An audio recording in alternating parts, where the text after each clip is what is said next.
Hello and welcome to our webinar, Implementing Low Overhead Digital Safety in Schools. My name is Teal and I'm the Product Manager for Sassian, and I'll be your host in today's session. Thank you everyone for joining us. A special thank you to everyone who shared with us what they hope to learn from our session, and we've included many of your suggestions in our planning.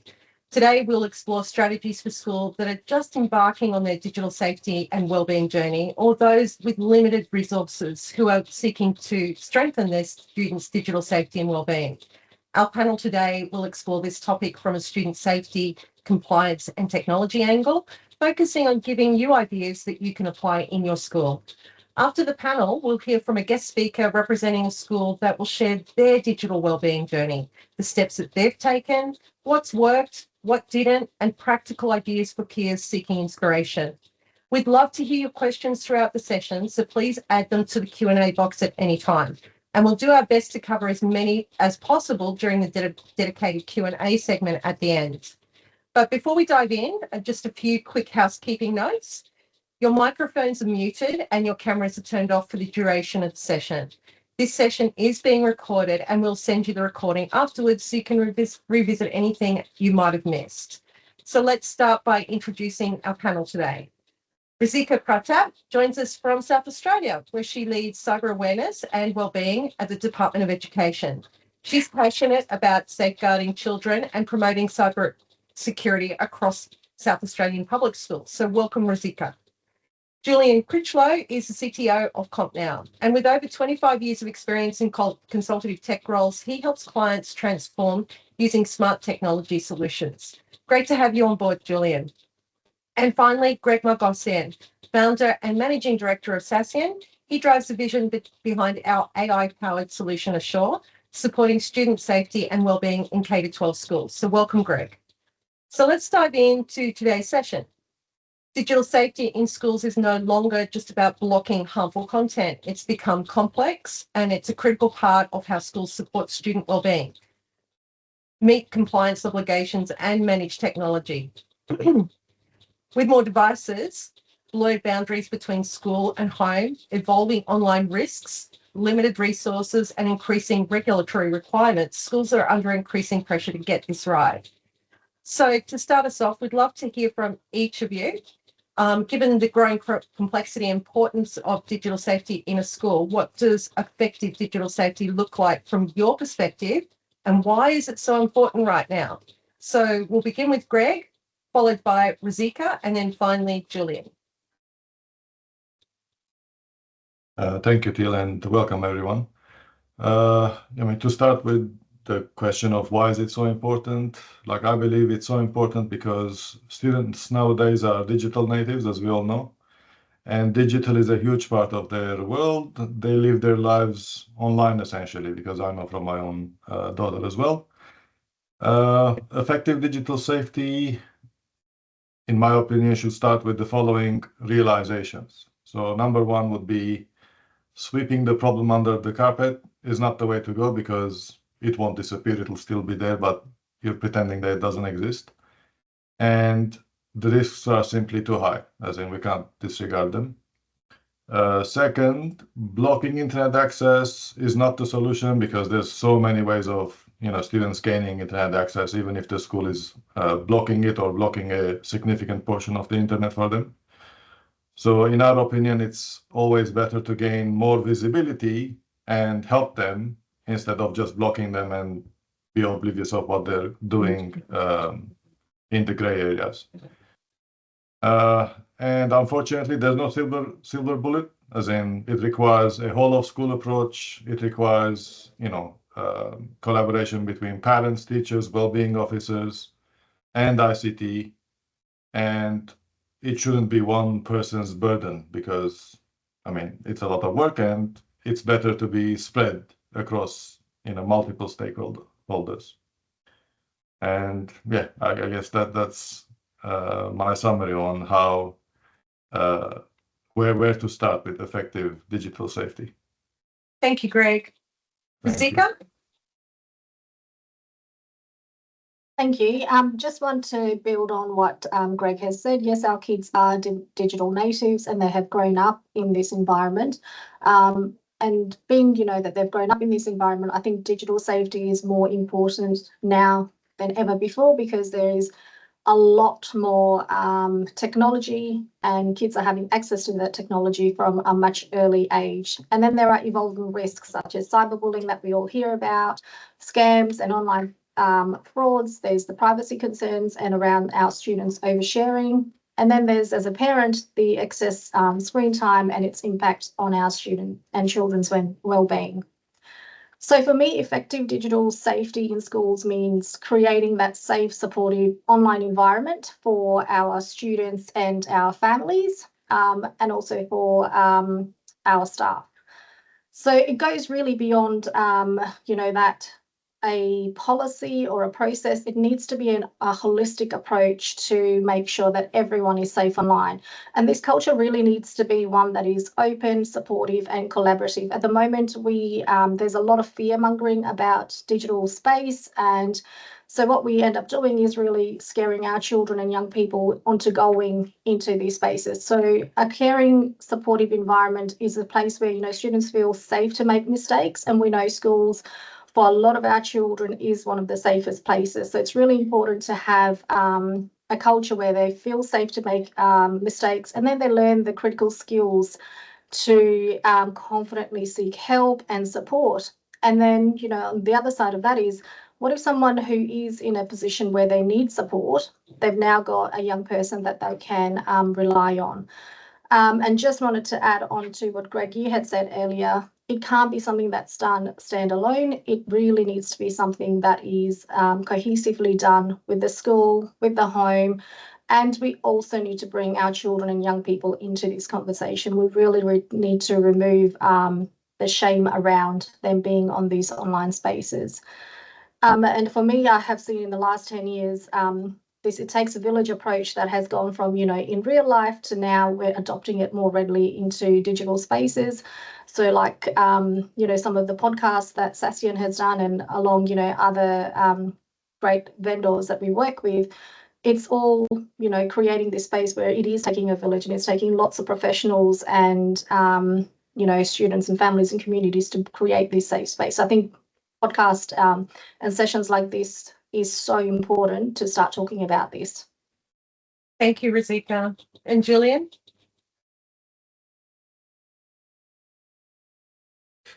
Yeah, good afternoon, everyone. Thanks, Teal, for the introduction. Yeah, I'd probably just like to frame it around perhaps the broader aspects of what's going on with cyber. I think the digital safety in schools is paramount to this, and we saw just yesterday the AFP coming out with new warnings, and I hope many people on this webinar saw that around how cyber gangs are now targeting young people very specifically in ways that motivate them to behave in ways that are quite horrific when you look at it. But the scale of this problem is this: cyber criminality costs the world $24 trillion a year, which is actually growing faster than the US economy and will overtake the US economy via GDP terms in the next 5 years. So that is what cyber means to the world.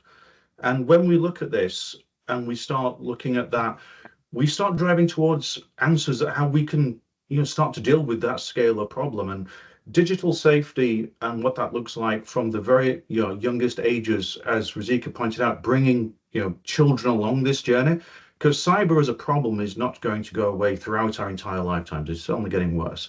So when we start looking at the online risks and enabling and empowering the young citizens of Australia with the tools to be ready for this, not just in school life, but in the future, I think is going to be absolutely critical. But I'll just bring it back to what we are seeing right now with, the starting to weave solutions and outcomes into technology and into your own processes. I think the maturation of where we are with good governance of IT and compliance and tying those things together with things like digital safety and looking at cyber as a holistic approach is the right way to start marshalling our resources. So, that's why it's important right now from my pure play technology point of view, the sheer scale, but the scale of that gives us a great opportunity to start, arming ourselves and arming the students with, there's effective tools and skills we need to deal with this over the coming years. Thank you, Julian. Razika, drawing on your experience at the Department of Education, what are the key compliance challenges schools face when implementing digital safety measures, and how do you think they can begin to address those effectively? Thank you. So for us across the department and for myself in being in wellbeing, one of the biggest high-level compliance issues is around protecting student privacy and our staff privacy in a rapidly digital environment. So for me, that's key one. And then just having the ability to consistently apply digital safety policies across the whole of school environment, but also home environments is it's really tricky, but it is something that we need to consider. And then the most important one for me, which we have gotten better at doing, is having the visibility of what our children is actually doing. So it's a conversation that comes up every parent presentation or wellbeing presentation I have is around, how can we help if we don't have visibility of what our children are doing? And then on the other side of that is how do we effectively respond to these incidents, which is a really tricky one. So to address these challenges, we have increased visibility of online spaces to support our children as much as possible, to be as proactive and preventative as much as possible. And that's through our alerting system. So that has been a huge behaviour change across the department, and that's something that's now across 99% of the schools in DFE. Just having that visibility has completely shifted our educators' thinking, but also our students' thinking, and then now family thinking as well, because we're now being proactive and preventative as opposed to just reactive. And then I just cannot circle back to that emphasis and importance of making sure we're creating a positive culture around shared responsibility. So with the alerting system that I'm talking about, it is something that we have seen a cultural shift across schools, but also a cultural shift across our families as well, that are understanding what their children are doing online and how to build in support to better support them in the long term.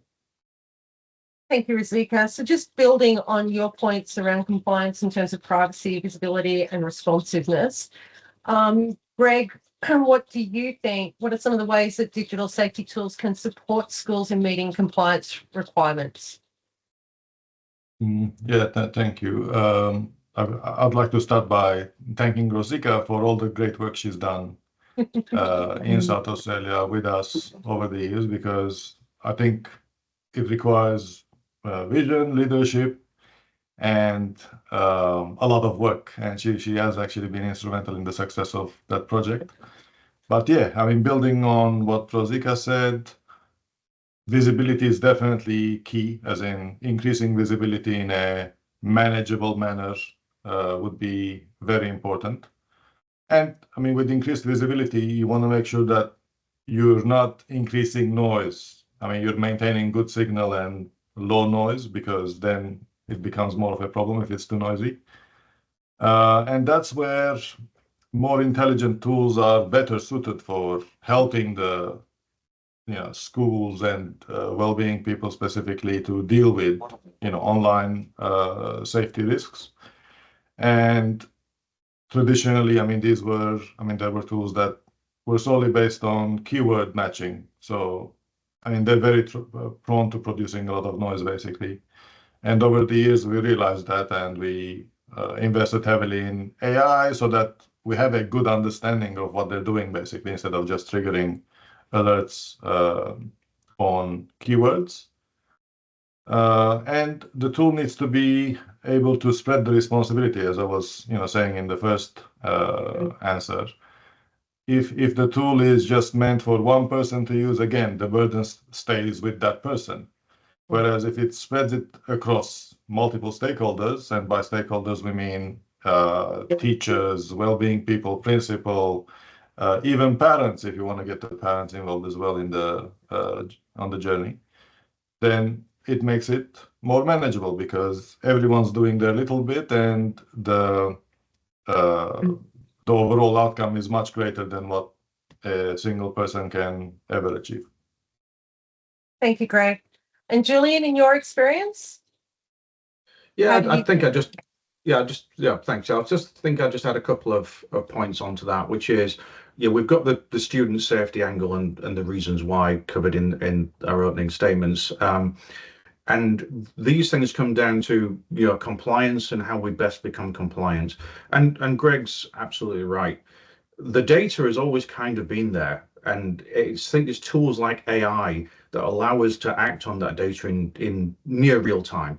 And if we look at, most systems that are coming, with AI, into, things that want the local and state government are looking to bring in, it's all about how do I manipulate what the information I have to give me the correct answer, which is with that near real-time data and the proof point of what is occurring, not what has already occurred in the past, but what is occurring, are invaluable towards us building that compliance framework and the good governance of everything around this is that data set.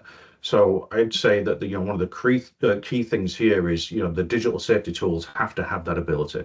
Not just to get the data, but to actually allow you to interpret it in near real time. And also the capacity to, embed that into your daily operations. This can't be technical jargon or mumbo jumbo that has to go through a layer of translation of what the data means to something as critical as student safety. We have to have this in, real time, in plain use English, that's embedded into the workflows inside your schools. And I think with those things coming into place, we have the capacity then to enforce good governance and compliance and ensure that safety, metrics that we want to ensure there can actually be delivered genuinely with, that hand on heart that this is the best outcome that can be delivered for our students. So I would just say, those are the things I think are from digital safety tools. If we have those things ready, outcomes can be driven that are absolutely in line with the requirements that we see. Wonderful. Thank you, Julian. And speaking with schools and hearing about it in the news, many schools are working with extremely tight budgets and more growing demands. So let's start this time with Julian. With limited IT budgets and increasing demands in digital safety, whether it's from the growing number of students or evolving regulations, what should schools look for in a cost-effective digital safety platform? Yeah, thank you, Till. And I think it kind of links back all together what we've been, highlighting and fleshing out is, cost-effective platforms are ones that reduce workload, right? We don't have more resources to put into this. As Greg said, the data has always been there. We don't have infinite analysts to look at the data in near real time to try to give the outcome. So by automating alerts, by generating effective compliance reporting and policy enforcement so that IT teams aren't reacting when there's false positives, as Greg was mentioning, with that keeping that signal clean. But then, as Zika was driving towards, providing the data to the genuine source that needs that data, which is the teams in charge of pastoral care or counselling or whatever that is inside the school organisation. From our point of view, the best way to use this is to look at efficient tools that embed themselves, that don't increase workload and drive straight to the genuine outcome, and put that data and empower the real decision maker and the person that has to make a interjection in if there's a problem, give that and empower them to be able to make that decision as quickly as possible. Thank you, Julian. Greg, do you have anything to add to that?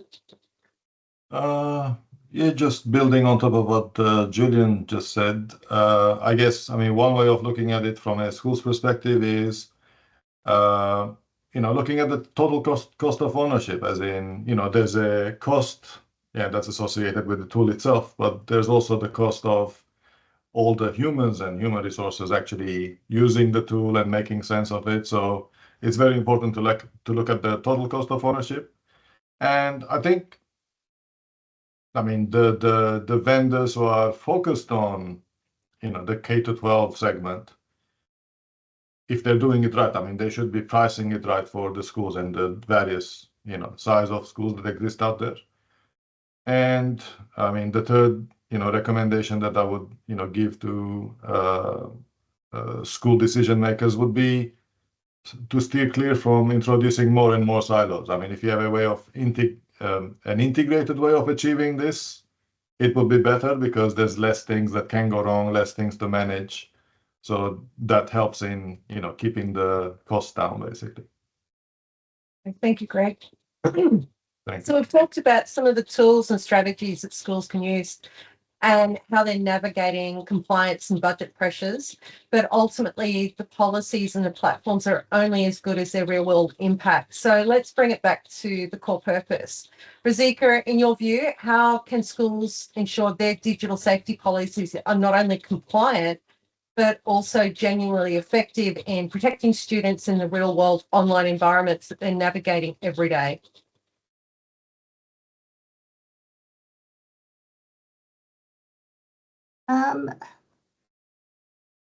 Sorry, I thought we answered this question around the compliance, Sorry. but it was no, all good. This is more around, how policies are not only compliant, but also Yeah. genuinely effective. Sorry. No, absolutely. And it's really ties back to making sure that all key stakeholders are involved in the decision-making process and the implementation of the policy. There's nothing worse than, a policy coming across, dictated without consultation, without the impact realised. So for me, to make this work, you need to actually have conversations with your leaders, your educators, your students, your families, and then really unpack what it is that's the core issue. And an element to that is really around capacity building as well for our educators. So our educators aren't, there's a huge spectrum from people that have been teaching for the last 40 years and people that are, brand new and are digital natives to an extent. And I think it's really important to support our educators to understand what it is that is involved in the digital ecosystem, and then help them understand how to, implement these policies across the school, across the school community, students, everyone, to make sure that everyone actually understands what the policy is and what the key purpose around it is. And the key purpose around any of these policies is really around making sure that our children and young people are safe online. And not just safe, but also know how and where to get support from. Wonderful. Thank you, Rosika. So we are going to wrap up our panel discussion.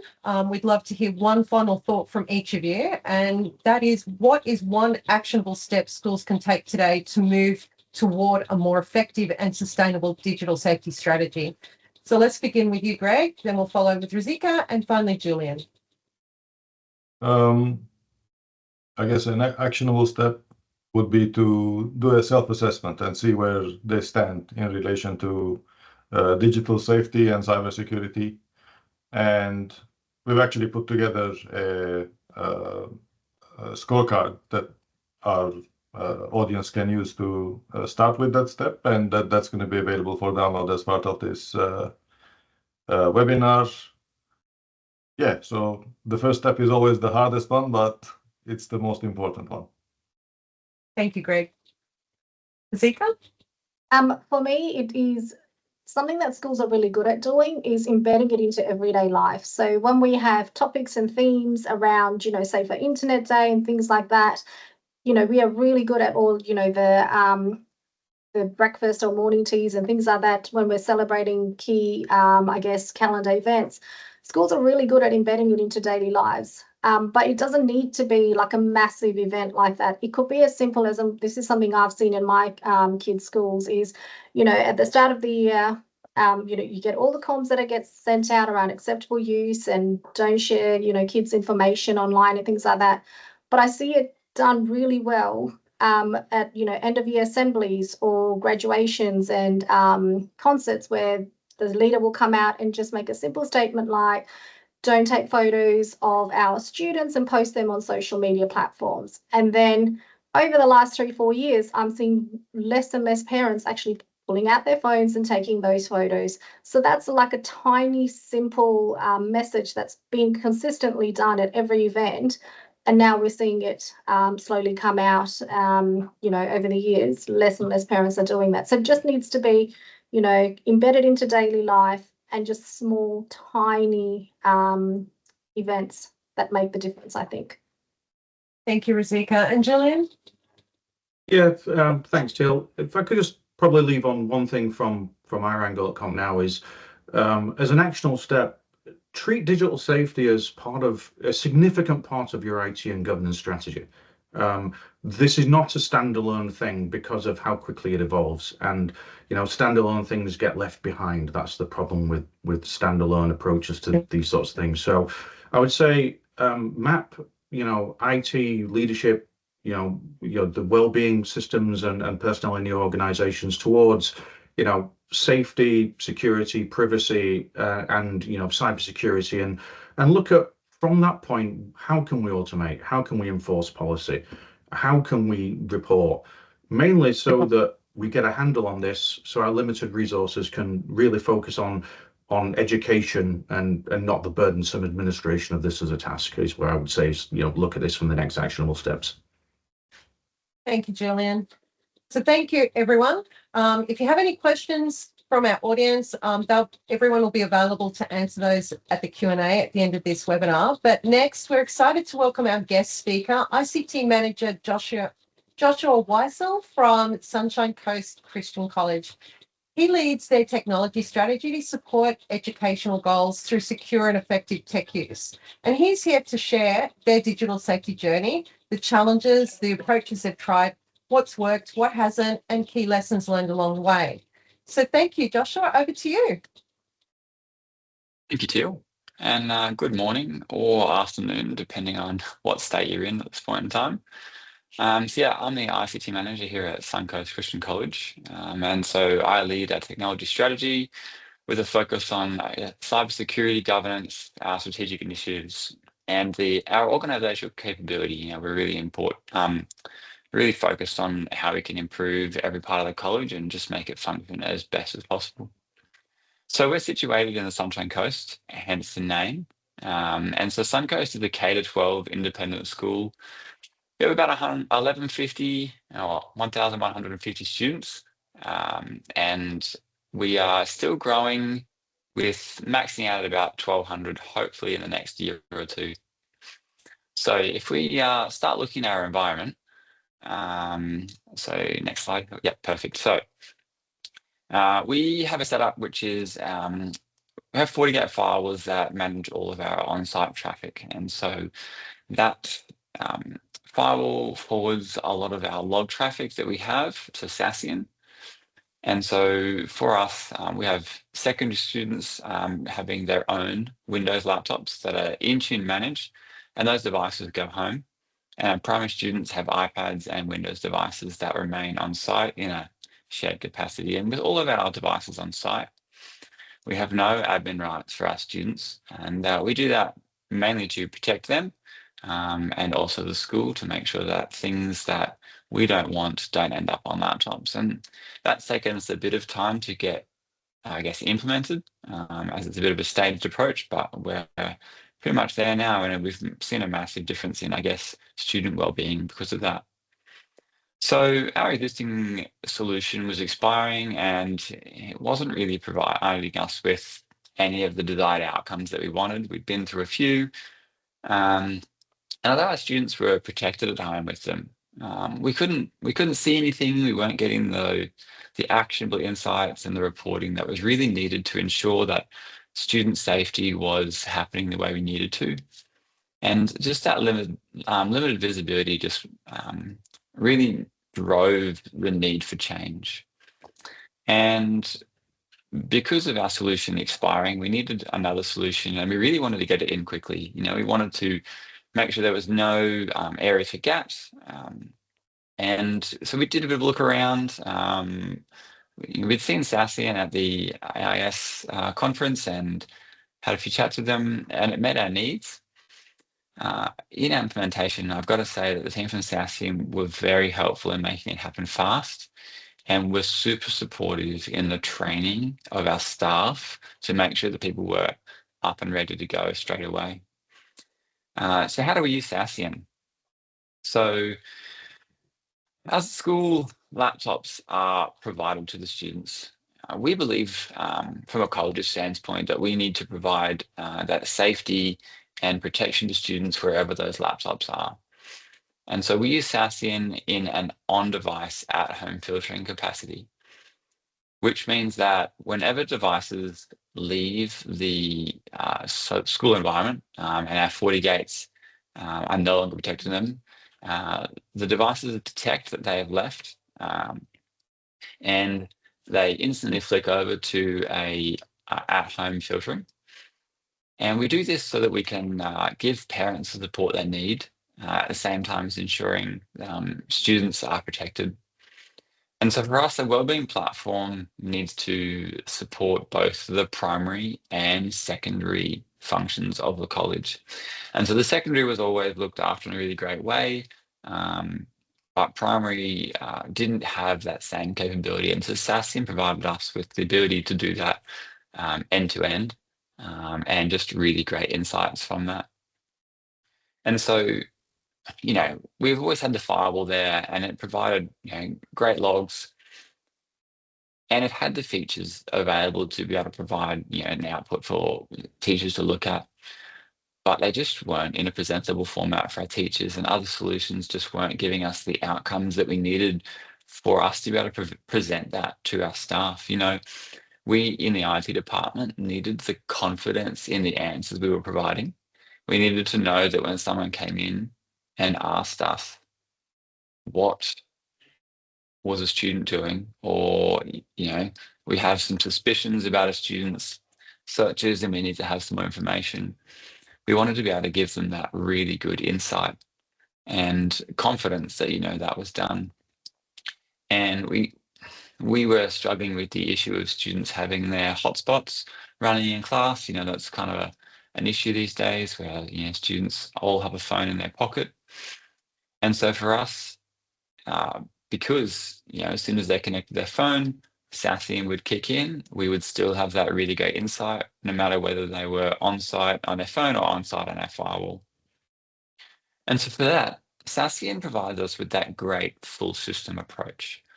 It gives us the visibility through the firewall logs, off-site filtering, but it also brings that visibility from a Microsoft 365 environment where students had the, you know, we've got these wonderful OneDrives and emails, and we needed a way that we could make sure that we were also protecting students from that bullying aspect, from the email side of things. And so that was a really great answer for us. You know, we were able to keep on track of that, have the alerts go to the right people to make sure that those conversations are being monitored. So I think the biggest part for us from Sassian was the ease of access and the benefits of reporting around the insights. It was our biggest missing piece. It wasn't the protection. The protection was there, but it was what you get after the protection. That's the important part, is being able to see what's in play. And so we provide that access to our year level coordinators and wellbeing team. And that provides them with the ability to be on the ground, working with students, making sure that they get actionable insights in real time. And they can do a really great deep dive. One of my favorite features is the ability to compare what a student's doing with the rest of the cohort. And I think that provides teachers with a really great overall quick answer of, are you on task or are you doing something you aren't supposed to be? It also provides a really great opportunity to have a great conversation with students rather than going, pointing out a particular thing that they're doing wrong. It allows them to just go, hey, I noticed that you're not doing the same thing as everybody else. I think we need to get you back on track. And so we didn't want our teachers in the weeds looking at these things, which is why we've stuck to year level coordinators wellbeing team, because we believe, teachers are in the classroom to teach. Let's keep them focused on that. And we didn't want them spending that time hunting students. So we feel that the solution we've set up with Sassian and the people that we've got involved gives us a really great and strong wellbeing presence with that digital safety in mind. Thank you. Thank you, Julian. So we have a few questions that have come through during our session there. Thank you also to our panelists. It was a fantastic conversation.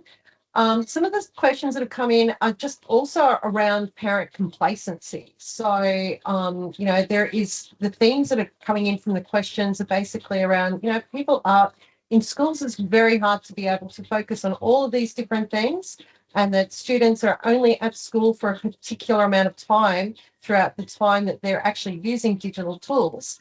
So the point has come up, they're basically at school for 1,400 hours in a year, and the amount of time that they're out of school is over 8,000 hours. So what are some of the things that we can do for when they're not in school? So I think Josh has actually answered some of those points at the moment, but does anyone have anything else to add in that context?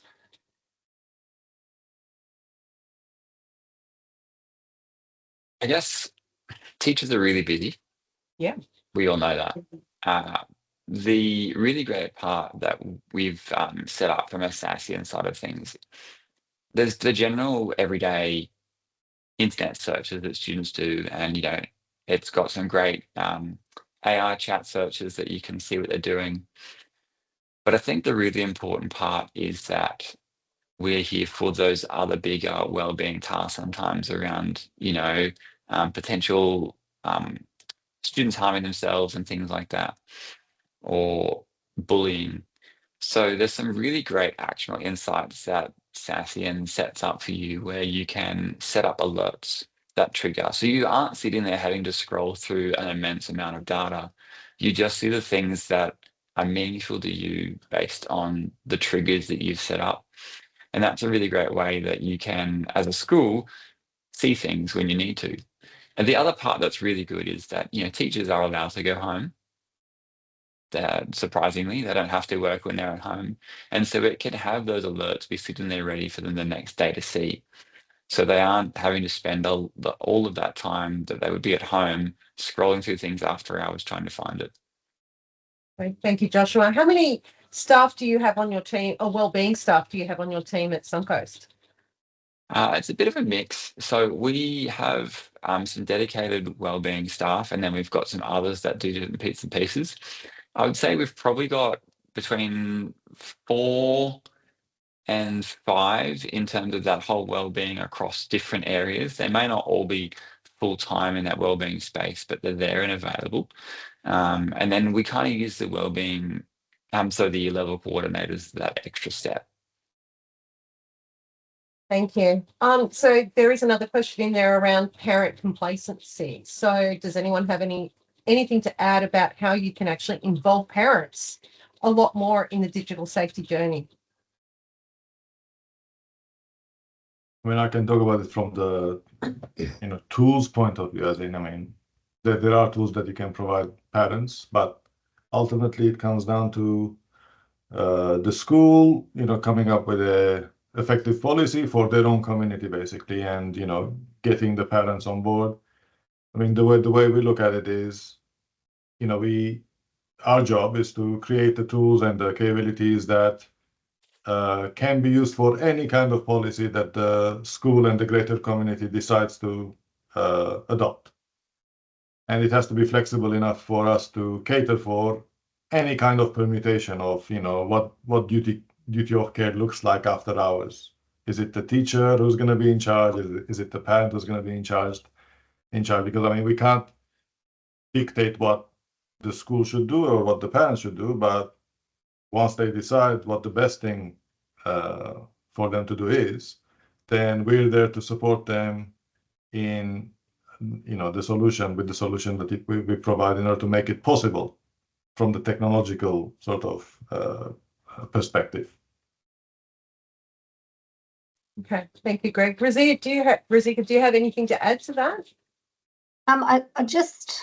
I think it's really important to remember that teachers are there to teach, and it's really, there's a massive educator burden around. We have to teach all of the things, and now we're going into after hours elements as well. So I can completely understand that question, but I also want to say, parents need to parent. they actually need to jump on board and get the resources. And a lot of the times those resources need to come from schools, because schools are the ones that are up to date with the most recent research and resources. And it's a matter of filtering that out to the school community, to the parents. And then the parents then have the ability to, you know, unpack and understand exactly what's happening. I mean, for example, eSafety Commissioner's website is phenomenal with the amount of information and resources that's out there. There's even information on there around how parents can, if they want to, put in software to support with the monitoring of what their young people is doing. But I just think it's just really important that we, yes, it's important to have everyone supporting this, but we also need to remember that parents have that duty over their children as well. And from education perspective, we absolutely 100% need to bring our community along and teach them, because we don't know what we don't know. And that's where, you know, I see a lot of schools increasingly over the years sending out lots more information around the eSafety Commissioner's website, and there's resources on there for kids, for parents, for bilingual, like anything. So I think, yeah, just there needs to be a line in the sand at some point. Definitely. Thank you, Rozika. Joshua, do you have anything else to add? No, I pretty much think I've said it all from that space, yeah. All right. Okay, so thank you, everybody. We're basically coming up to time now, but I think before we close, we'd like to leave you with one practical step, and I think this is also speaking to Rozika's point as well around the Safety Commissioner. We've got one attendee. We've got a hand up there. Helga? Yes, there was a question about monitoring self-harm. So the question was about, is there a requirement to monitor self-harm for example, suicidal ideation alerts on a 24/7 basis? If yes, how would this be staffed?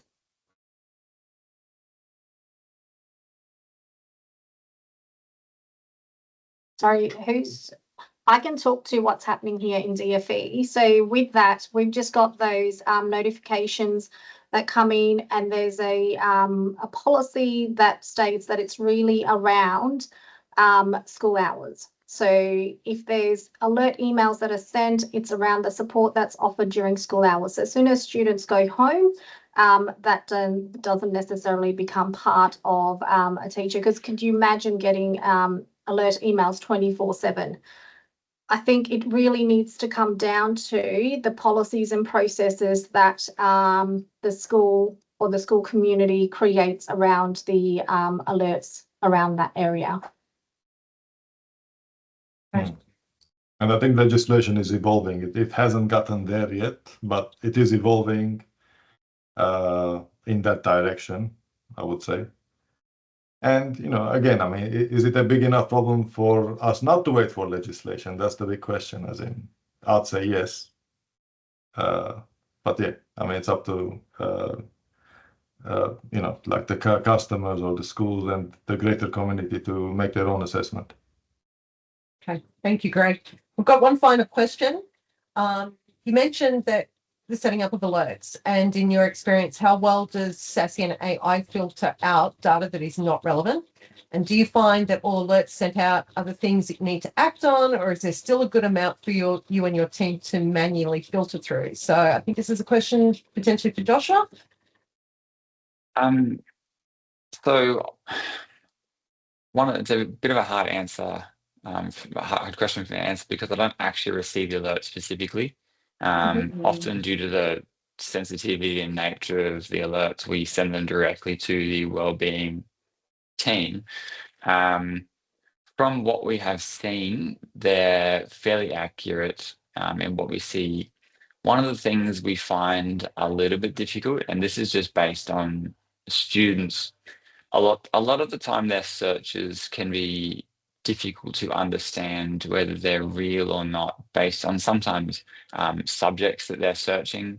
And the wonderful thing I love is that YouTube videos and their names often have terrible names that can be very much similar to what you would consider ideation or something like that. But you have to report on it, because maybe it actually is a video that's really important and that someone needs to be aware of. And so I find they're fairly accurate.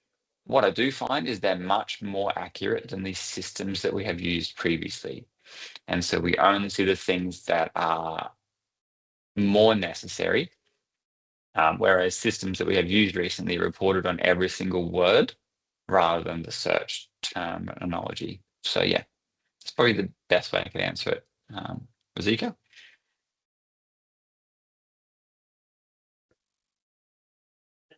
You're muted. You don't need to. Oh, there's always one person, and today's me. So for this, what we really emphasize with our schools is context is really important, and contextualize it to your site. And so this is one of the reasons why the department went down the path of these alerts need to go to wellbeing leaders within a school, people that are trained and understand contextually what is happening for that young person. With the Sassian product that we've got, there's the report function as well. So in my training and conversations with schools, I say, fantastic, you've got the alert. From the alerts, you can click on the incident and go and look at the alert history. But what you can also do is look at the report for that individual user. And what that does is show you all of the search that they've done. So it just creates that a deeper insight into patterns of behavior. And then you start picking up on, is this a pattern of behavior? How long has this pattern been there? And then the next step is, I say to the wellbeing staff, if you are seeing there is an emerging pattern, perhaps set an alert for that individual user, because then that gives you a bit more insight. What you don't want to necessarily do is get one email and straight away go and talk to that young person, because if it is a person that's genuinely in need of support, they might just go back into the hidden covert and stop typing things in. So it's really, this tool is amazing from my perspective in being as proactive and preventative as possible, because you've got the alerting, but you've also got the reporting function that you can look at the overall pattern. Okay. Thank you, Rosika. Now we are at time now. Yes, people have been asking whether we'll be sending out a recording, and yes, we will.